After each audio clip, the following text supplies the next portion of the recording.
Hey guys, my name is Hannah Robertson, and I have a lot of opinions and no outlet for them. So here we are.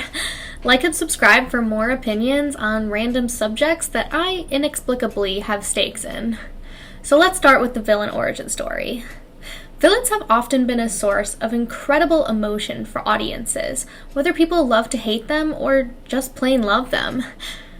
There are deep emotional stakes placed in the antagonists of a hero's story, and this emotional investment can easily lead to genuine interest in how these beloved characters just got to be so bad. It's not just about how they became bad, though, but why? What drives their motivations towards the horrific actions that they've committed in the original film? How can this new piece of media invoke deeper emotions and bring nuance to a previously unexplored character that can help bring perspective and round out the original narrative? This is great because you can challenge the original audience to completely shift their ideas not only of the antagonist, but complicate their relationship to the original film. When they go back to the original, their perspective is completely shifted, and they're forced to analyze it in a whole new light that may bring about new feelings to themes, symbolisms, or even other characters. You can add new energy to the original film and make the audience think about what is being presented to them now, with the context of why their antagonist is doing these things. Sure, we already stan our Queen Maleficent, but now she has a tragic backstory? Mommy, take me now. Now, I, like all of you, am a simp for a good villain already, but not every origin story does it for me. Because at the end of the day, these sexy twinks are still the baddies, and I do not exactly condone murder and mass destruction of civilizations. We are not here to excuse their actions, but understand them, to round out these absolute snacks so our fanfic can get that much closer to canon, and to complicate the original narrative in a way that elevates its intellect and thematic structure. You're able to say such cool things with a villain origin story because we know where they will end up. And whatever tragedies or struggles they faced will hold that much more weight, since we know what it drove them to. Imagine what weight you can place on an important problem in our society with this strategy. Heavy themes can be explored this way, and the weight of their impact can be enhanced by our knowledge of where they will end up. However, there is a fine line that must not be crossed in the villain origin story. The actions they take in the original film can never be excused. This is a line that has been crossed several times in this genre, and I think it's the most crucial point that makes or breaks the film as a good or bad origin story. Let's first explore who does this right. I've already mentioned Mommy Maleficent, so let's explore her 2014 origin story film. Sleeping Beauty displays Maleficent as this clearly evil character who had no reason to curse Aurora but for being a baddie. Her aesthetic and devil-may-care personality have drawn audiences to her for decades, since the original film release of 1959. But what was Maleficent's damage? What made this absolute queen of a woman hate the king and his family so much? When her movie was released in 2014, our questions were answered. We saw King Stefan betray her, drugging her and slashing the wings off of her back. We saw new themes of capitalist greed, allegorical rape, and feminism starting to illuminate themselves in a story that had never even touched on them before. But we never got the idea that what Maleficent does to Aurora in Sleeping Beauty was actually okay. Maleficent herself comes to view her actions as wrong, and Aurora finally succumbing to her curse is a tragic and solemn event. You can never be like, oh, actually she was so right to curse this princess to die before her 16th birthday. Because her dad, totally betrayed her for selfish greed.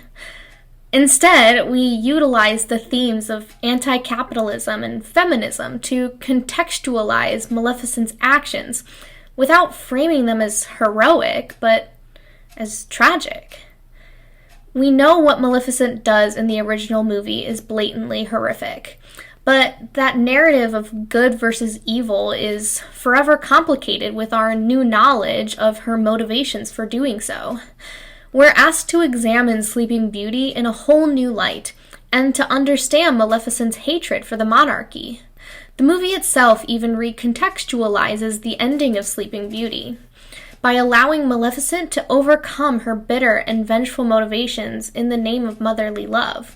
Her actions are completely changed, but in a way that rejects her past ways and adopts a new perspective of love and forgiveness that she takes with her and Aurora so they can create a new life in the moors. Wicked does this for The Wizard of Oz as well, and also overlaps with the original narrative to force the audience to see it from a literal new perspective. The Wicked Witch of the West is no longer a blatantly evil antagonist hell-bent on destroying Dorothy, but Elphaba, a young girl who spent most of her life ridiculed and bullied for her green skin and powers, abandoned by her family and best friend. A woman ostracized by her community and driven to be the villain they made her out to be. A woman who will no longer try to do good, and in fact ensure that no good deed would go unpunished. It's a story of prejudice and corruption, a tragedy that pits Gal Pal against Gal Pal. Elphaba's motivations for kidnapping Dorothy are better understood, demanding she give back the shoes that she had given to her sister so she could walk. But it's never displayed as okay. She's clearly in the wrong for taking Dorothy, and it's this action which spurs on the height of the wrath of the people falling upon Elphaba in the March of Witch Hunters. Even in the end, though Elphaba and Glinda have forgiven each other for past transgressions, they are never able to see each other again. It takes a story which previously pitted good against evil in binary terms and transforms it into a morally gray narrative with more impactful themes. Both Maleficent and the Wicked Witch of the West were antagonists that we could all already not help but to stan. But we didn't actually know much about them from their original films they starred in. Their origin stories were able to flesh them out as characters and bring nuance to their motivations. We complicated their story to bring us closer to them as characters and evoke new themes we didn't see before. We did this, however, without losing perspective on the immorality of their transgressions. This, my friends, is where the Joker, and more recently Cruella, have failed. We are no longer contextualizing villains to understand their actions, but portraying them as heroes within the context of their own heinous actions. We not only learn their motivations behind their misdeeds, but we excuse them. Let's start with the Joker, and then finish on the movie that forced me to rant about this subject, Cruella. The Joker has the facade of a good movie. We see how he has been betrayed by the American healthcare system and the lacking mental health support we have in our society. Throughout the film, however, we aren't viewing the Joker as a tragic result of a broken system, but a hero that has come to right the wrongs of the very system that betrayed him. His actions are always portrayed as the right thing to do, whether it be murdering random assholes in the subway, spurring civil unrest in the streets of Gotham, or shooting a man on live television. I felt so awkward through this whole film because it was as though the movie was begging for me to clap along with him, but I just felt uncomfortable as what he was doing was inherently wrong. There's even that moment where one of the random clown people follow the Wayne family down that infamous alley, but it's portrayed as though we're supposed to say, yeah, murder those capitalists in front of their child. You are the correct one in this situation. Like, what the fuck? That's where the Joker fails as a film. It attempts to say something about society, mental illness, healthcare, but then ignores all of that, instead pushing the theme of the Joker is so badass, lol, fuck rich people. They throw away nuance for the sake of portraying the Joker as the hero of this story, when in reality he is not. He thinks his story is a comedy, but it truly is supposed to be a tragedy. And that's where the movie, in my opinion, falls apart. And now for the pièce de résistance, the movie that made me so angry I made a YouTube film about it, Cruella. There is never a moment in this movie where Cruella comes close to being a villain. The most she does is mess with a wealthy baroness who murdered her mother and be an asshole to her friends. This isn't a villain origin story. This is barely anti-hero territory. If we count trespassing, petty thievery, and assholery as being an anti-hero, well then every superhero that exists is an anti-hero. There's never a moment throughout the film where Cruella takes it too far. Between ruining the gowns of the Baroness's new line to dog-napping her dogs for a few days until they poop out the locket of her dead mother, Cruella is never really being a baddie. And her antagonist throughout the film is an immoral, selfish woman who killed her mother. Just like the Joker before her, Cruella becomes a symbol in her society, a symbol of progression and superiority. Cruella and the Joker both become this pseudo-symbol of anti-capitalistic greed throughout their respective communities, as if they are inspiring the masses to take back what is theirs. When in reality, Joker is only sowing meaningless chaos, while Cruella is having a petty fashion fight with some random lady. In Cruella, the movie isn't saying anything larger than itself, and there are clear sides of good and evil. It's just that in this film, Cruella is on the side of good. They even assert that Cruella is conscious of her moral compass, as she says she would never kill the Baroness, even though she did kill her mother.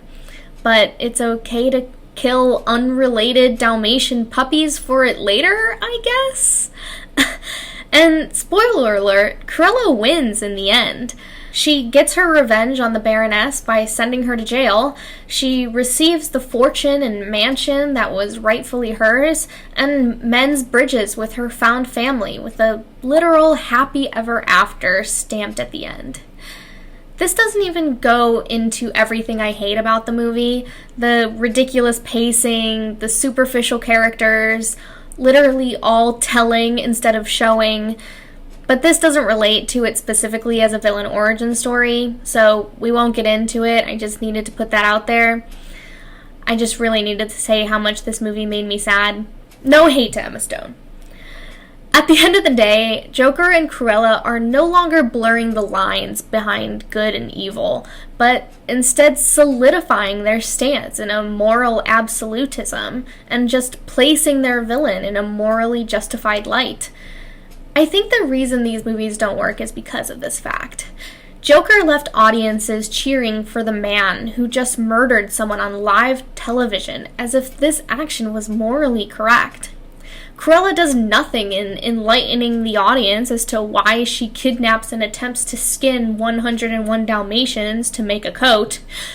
Granted, it's a big ask to explain motivations behind that, but Jesus, the movie did not even try. And I know what you're thinking. Hannah, Maleficent is the hero at the end of her movie. You're a hypocrite who just hates the Joker. And yes, you're completely right. But you're wrong about Maleficent. By actively undoing her past transgressions and transforming her perspective on them, she does become the hero. And Joker and Cruella never do this. They never reject any actions they've taken, but in fact embrace them as the correct thing to do.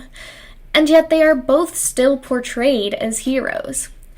You can either have them reject their misdeeds and become a hero, or embrace their misdeeds and tragically become the villain. Joker and Cruella try to get the best of both worlds, and it just doesn't work. So all this to say, a good villain origin story is one that blurs the line of morality, complicates the original narrative with a larger theme, and delves into our villain to attempt to explain their motivations without excusing them. We've seen it done well, and I truly love these movies. I hope we see more of these stories in the future, and I can't wait to see what they come up with next. Let's just pray they do it right. So thanks for watching, and if you enjoyed this, please hit that like and subscribe button to see more Jaded and Opinionated episodes. I really don't have a timeline and no plan what to do next. We'll see if this even takes off. But everyone hope that someone makes some cringe media so I can tear it apart. Anyways, thanks y'all for joining. Bye!